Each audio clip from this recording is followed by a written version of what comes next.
such a new messiah, cause your theories catch fire.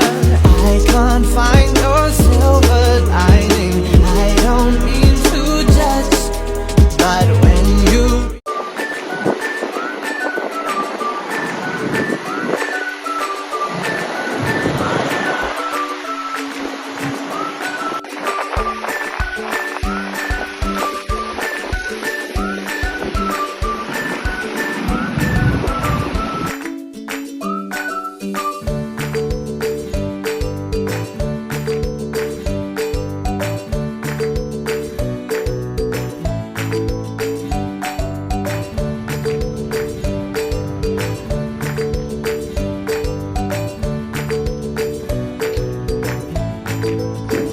Assalamualaikum warahmatullahi wabarakatuh. Perkenalkan, kami mahasiswa Universitas Jambi dengan program studi Pendidikan Sejarah. Di sini saya bersama rekan saya yang bernama Ridho Duta Pratama, dan sudah ada narasumber guru dari SMA Negeri 11 Kota Jambi dengan nama Ibu Wendy Marcelina. Baiklah, di sini kami akan mewawancarai Ibu dengan beberapa pertanyaan. Untuk pertanyaan pertama, bagaimana pendapat Ibu tentang kurikulum Merdeka? Pendapat Ibu tentang kurikulum Merdeka, ini kurikulum yang disahkan oleh Kemendikbudristek, yang dimana guru-guru itu bertindak sebagai fasilitator bagi siswanya, karena fokusnya di kurikulum Merdeka ini adalah siswa. Jadi, target utamanya itu dalam pembelajaran itu adalah siswa. Jadi di balik pembelajaran semuanya itu terpaku ke siswa. Di situ ada penilaian di bagian pengetahuan, keterampilan, dan yang terakhir karakter. Dan di kurikulum Merdeka juga ada namanya P5, itu profil pelajar Pancasila, di mana ya nanti ada di momen tertentu kelas 10, kelas 11, dan kelas 12 itu melaksanakan proyek. Baik, Ibu. Untuk pertanyaan kedua, Bu, apa tantangan yang Ibu rasakan selama mengajar di kelas dengan kurikulum Merdeka ini, Bu?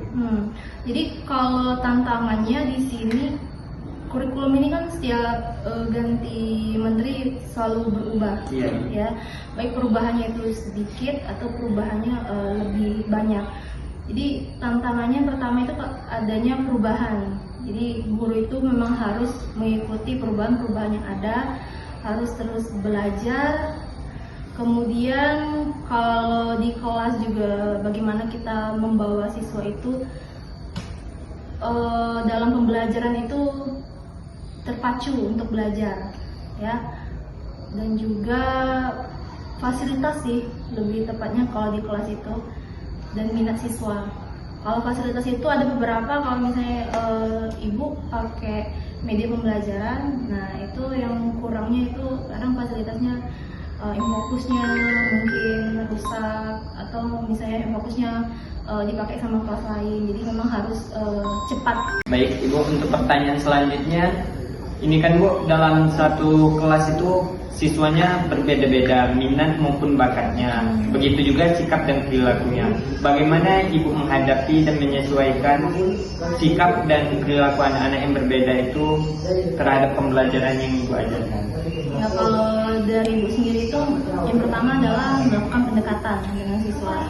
Jadi kalau misalnya gurunya itu ada jarak yang jauh terhadap siswa, siswa itu pertama dominannya pasti takut, ya, kedua ragu untuk berbicara lebih gitu. Nah, pendekatan itu ya secara zamannya anaknya sekarang kan dia hobinya melek teknologi kan. Nah, jadi modal itu juga harus ngikutin zamannya. Misalnya kayak tugas-tugas gitu kan, tugas-tugas itu harus melibatkan semua media sosial yang mereka senangi gitu, dan kita kolaborasikan. Nah, untuk sikap segala macam itu kalau Ibu sendiri ada peraturan kelas. Kali sampai Ibu bilang sama anak itu, percuma kalau kamu nilai 100, kalau sikap kamu tidak bagus, ya kamu tetap bukan apa-apa 100 itu. Jadi Yang pertama itu adalah sikap. Kalau dalam pembelajaran kita di kelas, pertama sikap, baru kedua itu baru pengetahuan. Berarti lebih mengutamakan adat daripada ilmu. Betul. Nah, karena gini, ibu pernah bilang ke anak-anak itu, kalau di kelas ini 36, kalau cari orang pintar, mungkin separuhnya. Iya benar. Tapi kalau mencari anak yang punya adab, etika, dan jujur, itu sulit dicari. Mungkin lebih dari 5 kayaknya sulit. Baik, Ibu.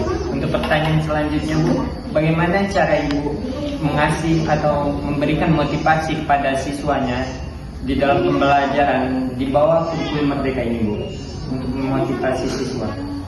Kalau untuk memotivasi siswa dalam kurikulum Merdeka ini kan semuanya kan merujuk kepada siswa yang mencari ilmu, ya, siswa mencari ilmu, siswa yang berkreasi, siswa yang mampu bersuara atau mengeluarkan pendapatnya sendiri. Jadi ibu sering bilang sama anak-anak, kalau misalnya kalian bebas mengekspresikan diri kalian baik dalam bentuk karya ataupun dalam bentuk mengemukakan pendapat di depan umum, karena itu sangat penting dalam kehidupan sehari-hari. Kedepannya mereka ini pasti akan menjadi masyarakat, dan mereka juga harus bisa pertama itu bergaul terhadap lingkungan sekitarnya, kedua bisa menyelesaikan masalah dengan caranya sendiri, kemudian yang terakhir itu adalah saling menghargai.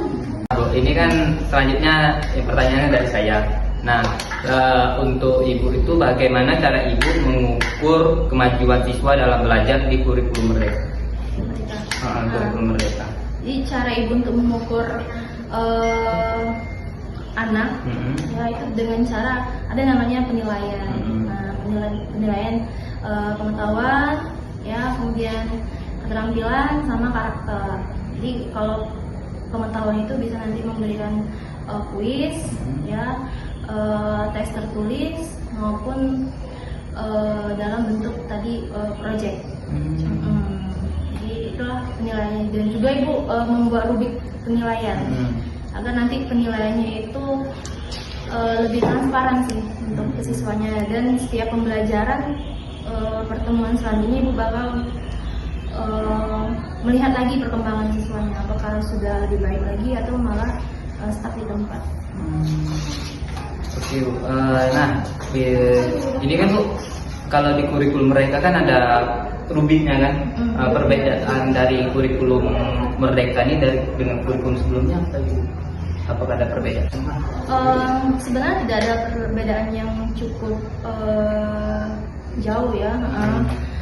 Yang intinya di situ penilaian itu ya berdasarkan secara objektif terhadap siswa di kelas. Kemudian juga kita juga selain melihat sendiri, kita juga bertanya kepada teman sejawat dia atau teman sebangkunya gimana dia itu dalam kehidupan sehari-hari. Contohnya misalnya gini, ketika Ibu menilai si A ini 100, tapi ketika Ibu turun ke lapangan, anggaplah Ibu turun ke teman sebangkunya atau teman sepermainannya, ternyata si A ini adalah tipikal anak yang hobinya ternyata mencontek. Nah, jadi ada beberapa rubrik penilaian itu yang berdasarkan pengamatan-pengamatan yang secara objektif.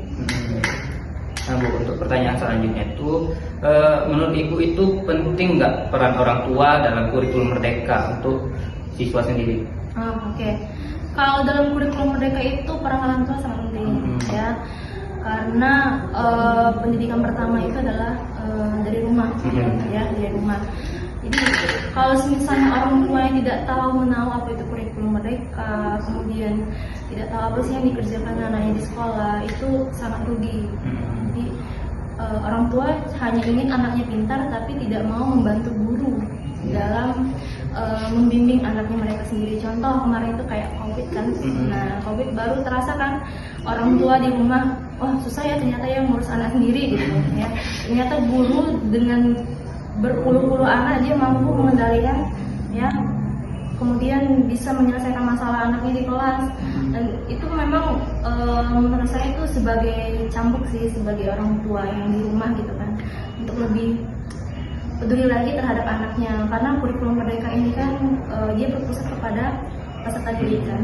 Nah, kalau misalnya anak itu sendiri tidak tahu dirinya, itu bagaimana dia bisa menilai orang lain atau bagaimana dia bisa bertanggung jawab untuk dirinya sendiri. Jadi peran orang tua, keluarga itu sangat penting, dan intinya orang tua sama guru itu harus berkolaborasi untuk membangun minat belajar siswa atau minat belajar anak mereka. Nah, kan kata ibu kan ada komunikasi antara guru dan orang tua, kan harus ada komunikasi. Nah, cara ibu untuk berkomunikasi dengan orang tua siswa gimana? Oke, ibu kan selaku wali kelas juga kan, jadi ini ibu ambil secara intens ya, secara intens ibu selaku wali kelas, ibu bakal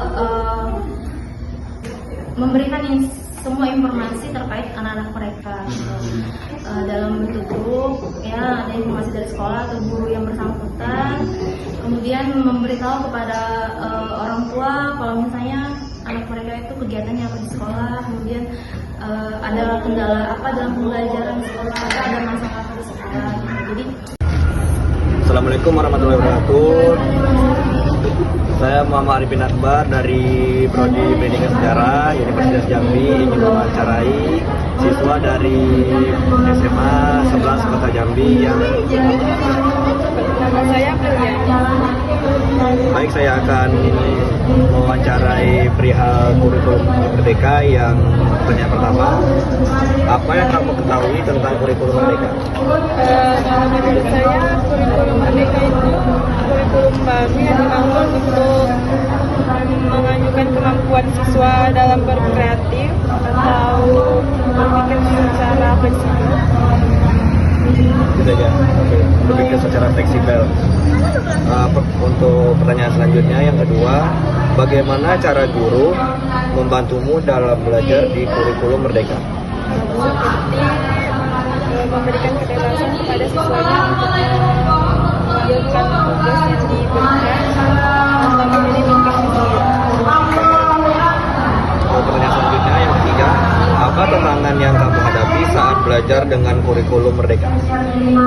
Tantangannya harus lebih aktif sih dan mandiri. Oke, pertanyaan yang keempat, apa yang kamu lakukan jika tidak memahami materi yang diajarkan? Bertanya kepada guru atau teman sebangku. Pertanyaan kepada guru sama sebangku ya. Oke, pertanyaan terakhir, pertanyaan kelima, bagaimana kamu menggunakan teknologi dalam proses belajar? Teknologinya mencari informasi di video atau Dari materi di dalam video. Oke, baik, terima kasih. Assalamualaikum warahmatullahi wabarakatuh. Perkenalkan, nama saya Bini Yuli Putri, mahasiswa pendidikan sejarah dari Universitas Jambi. Di sini saya akan mewawancarai siswa dari SMA 11 Kota Jambi dengan Saya Emma Faldo. Oke, langsung saja pertanyaan yang pertama. Apa yang kamu ketahui tentang kurikulum Merdeka? Kurikulum Merdeka adalah sistem pendidikan di Indonesia yang memberikan fleksibilitas lebih kepada sekolah dan guru dalam menyusun pembelajaran sesuai dengan kebutuhan siswa. Oke, selanjutnya bagaimana cara guru membantu dalam belajar di kurikulum Merdeka? Guru berperan sebagai fasilitator yang membantu siswa belajar dengan cara yang lebih personal. Oke, selanjutnya apa tantangan yang kamu hadapi saat belajar dengan kurikulum Merdeka? Beberapa tantangan yang mungkin dihadapi adalah kesulitan dalam mengatur pembelajaran secara mandiri, beradaptasi dengan metode pembelajaran berbasis proyek, dan menemukan sumber pelajaran yang sesuai. Selanjutnya, apa yang kamu lakukan jika tidak memahami materi yang diajarkan? Jika tidak memahami materi yang diajarkan, langkah yang bisa dilakukan adalah bertanya langsung kepada guru atau mencari referensi tambahan dari buku atau internet lainnya. Oke, pertanyaan terakhir, bagaimana kamu menggunakan teknologi dalam proses belajarmu? Teknologi digunakan dalam berbagai cara seperti mengakses materi pembelajaran dari internet, menonton video pembelajaran, dan mengikuti kelas daring.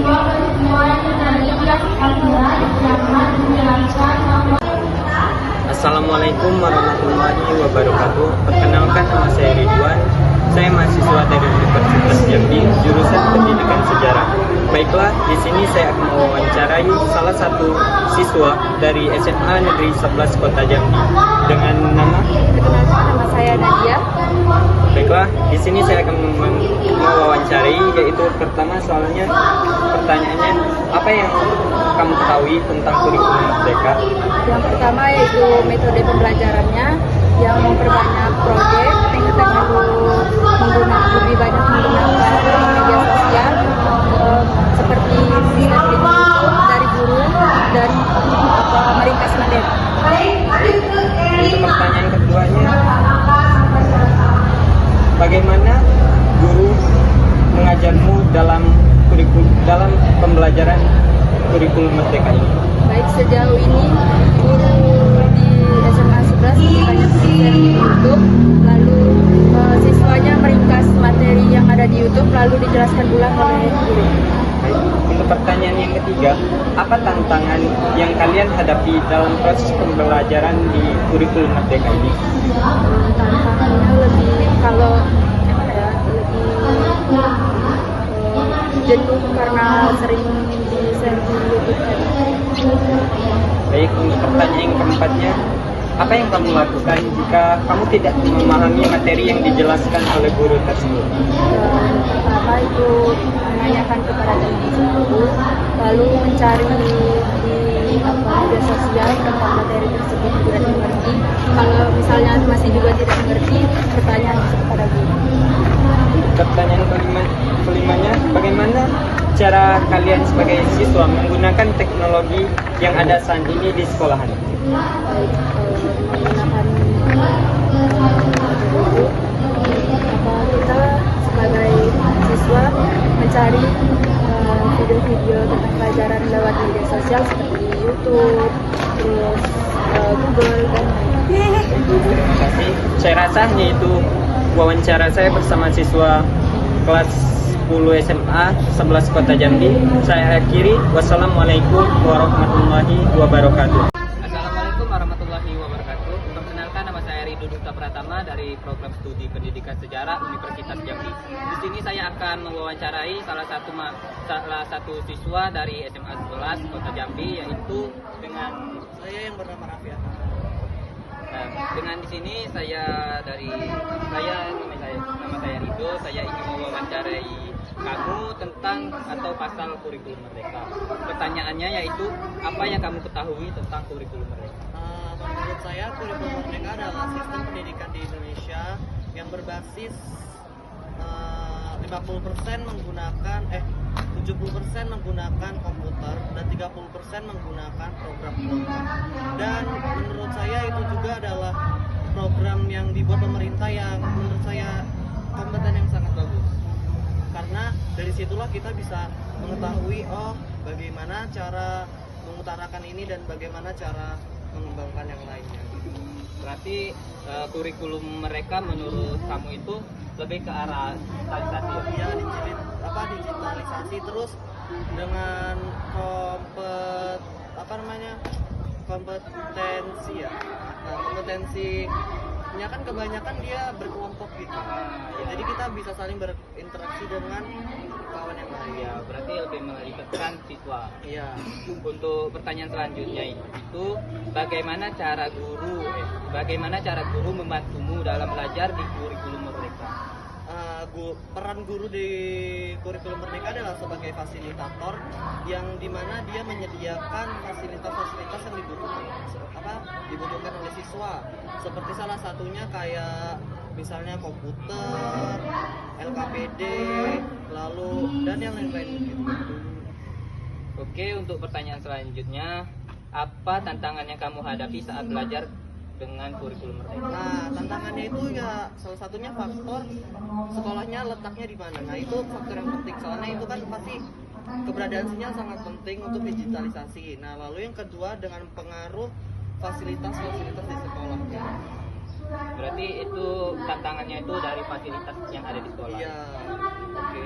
Untuk selanjutnya, apa yang kamu lakukan jika memahami materi yang diajarkan jika tidak memahami? Kalau tidak memahami ya karena kan kita sudah ada memiliki fasilitatornya, yaitu gurunya. Kita bisa bertanya langsung kepada gurunya atau bisa mencari referensi di web-web atau itu buku-buku kan banyak. Oh iya, karena kita kalau di kelas kan boleh membuka HP kan, Iya. cari referensi.